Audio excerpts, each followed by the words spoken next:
ما به خاطر تو رو داداشم وایسادم. اشتباه کردی وایسادی، مگه ما گفتم وایسین؟ هم پس فردا میخوای تو رو ما وایسی حتما. ما همچی آدمی هم وحید؟ دخترها همشون همینن، دنبال شوهر میگردن، ما نباشیم یه خره دیگه. به چی چرت و پرت میگی؟ همه چی یادت رفا؟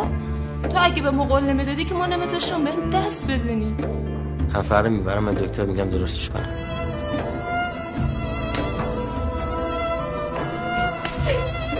یه کاری با کلمه مرد کردیم که دیگه کسی به اندازه 2 ریال هم براش اعتبار قائل نیست. نابود کردن کلمه رو.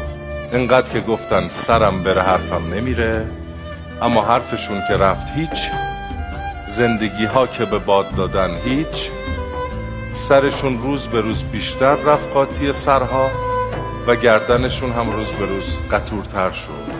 لطفاً مذکر بودن رو با مرد بودن اشتباه نکنید.